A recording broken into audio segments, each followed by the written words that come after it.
9 years ago, under the eye of international inspectors, 8,000 spent nuclear fuel rods were stored in a cooling pond in Yongbyon, North Korea. Last December, the inspectors were expelled. US satellites saw the fuel rods being trucked away, and North Korea now claims they've already been reprocessed into weapons-grade plutonium. Over the long term, it could be producing 30, 40 nuclear weapons a year. That's an incredible rate of production. Even more serious than that image, which is quite serious enough, is the image of North Korea selling fissile material or nuclear weapons to non-states, to terrorist groups, to Al-Qaeda.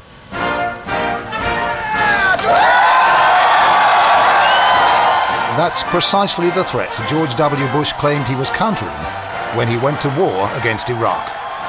Everywhere that freedom arrives, humanity rejoices. And everywhere that freedom stirs, let tyrants fear. But as yet, there's no sign that freedom is stirring in North Korea. And the tyrant Kim Jong-il will be a tougher nut to crack than Saddam Hussein. Put simply, America and its allies have three options for dealing with North Korea's nuclear ambitions. They can bribe it, or bomb it, or blockade it. And none of them is good.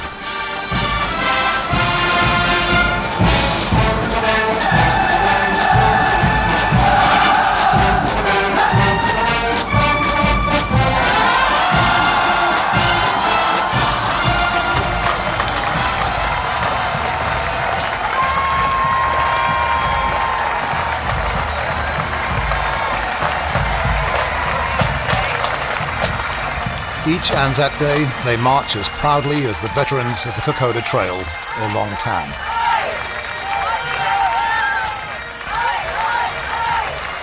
But names like Kapyong and the Imjin River have never lodged in Australia's folk memory.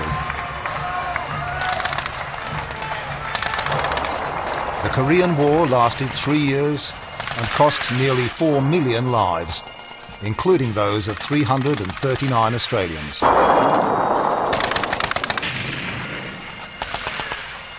But the guns fell silent 50 years ago. The war is hardly remembered at all by young Australians today.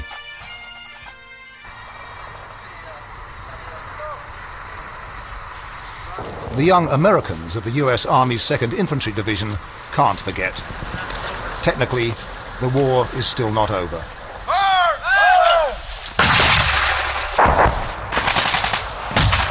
While their colleagues were massing in the Kuwaiti desert, they were training with live rounds on the wintry hills just south of the demilitarized zone that cuts the Korean peninsula in two.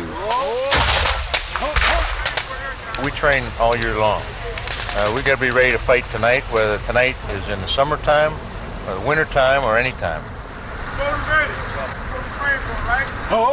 5 kilometers to the north across the zone is the Army of North Korea.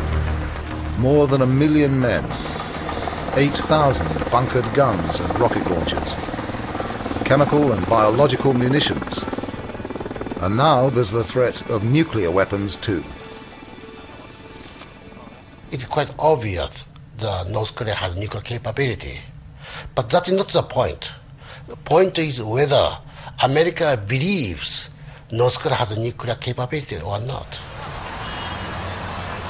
In the bustling heart of Tokyo lives one of the few men in the outside world who can make any claim to speak for the isolated and enigmatic government of the DPRK, the Democratic People's Republic of Korea. Officially, Kim Yong-chol is executive director of the Center for Korean-American Peace. Unofficially, he's regarded as an enthusiastic mouthpiece for the North Korean regime. As you know, America is a country proclaimed use of preemption as a state policy.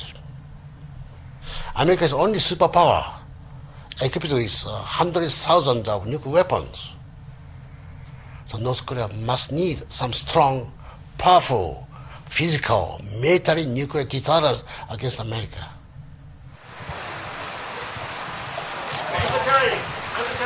Hi, for us, Mr. Belly. At a meeting in Beijing 6 weeks ago, US Assistant Secretary of State Jim Kelly was taken aside by his North Korean counterpart.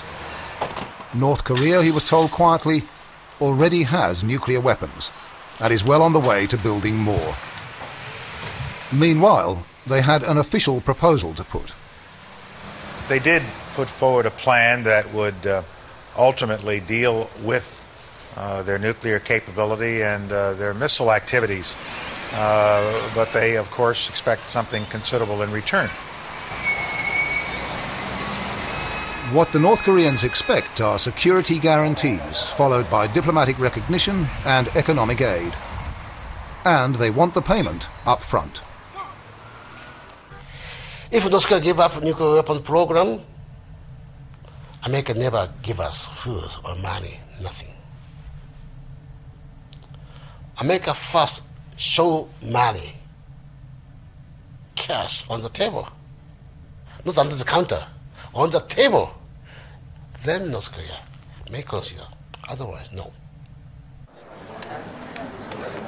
North Korea's offer was described in Washington as almost absurdly unacceptable.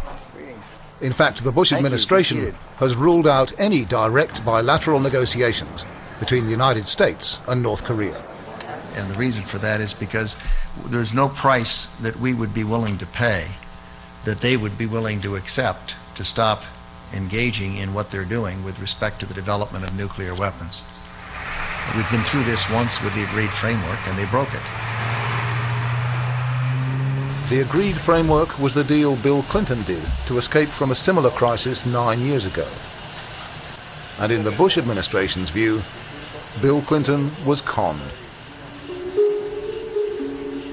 But the story began long before Clinton came to power. In the late 1980s, as the Soviet Empire began to crumble, American spy satellites passing over North Korea spotted disturbing activity 100 kilometers north of Pyongyang. There was new construction at the site of the country's only nuclear reactor in a river bend near the village of Yongbyon.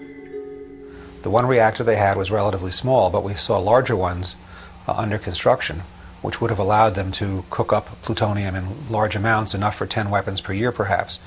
Then you would have to extract that plutonium from the spent fuel rods, and again we saw the buildup of this capacity as well, although still under construction. Suspicion centered on a huge building 200 meters long with thick concrete internal walls, which the North Koreans said was a radiochemical laboratory. The suspicion only became certainty in 1992, when the North Koreans finally agreed to receive a delegation from the International Atomic Energy Agency, headed by none other than Dr. Hans Blix. Well, first of all, I should say that we are not here on an inspection tour. We are here to familiarize ourselves with the nuclear program of your country. They were taken to the vast 200-megawatt reactor under construction at Taichung, and the 50-megawatt reactor being built at Yongbyon. And most important of all, to the so-called radiochemical laboratory close by. We certainly drew that it was a reprocessing plant. They didn't use that terminology, but as soon as I got out of Beijing and we had a big press conference, I used the term. I said, this is a reprocessing plant. The North Koreans didn't like that particular comment, but that's what it was, and that's what I said it was. The IAEA inspections didn't go well. The inspectors felt they were being deceived. The North Koreans were indignant. Eventually they gave notice that in 3 months' time they would expel the inspectors and withdraw from the Non-Proliferation Treaty. It came to a head right when the Clinton administration was coming in the office, right there in January of 1993. It was the first crisis on the doorstep. And they chose to deal with this by negotiation, and I think it was the right choice.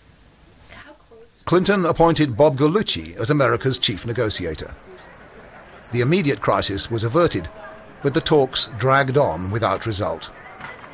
I think that there's a remarkable similarity between the 1994 nuclear crisis, which got very dangerous, we almost got into a war, And the president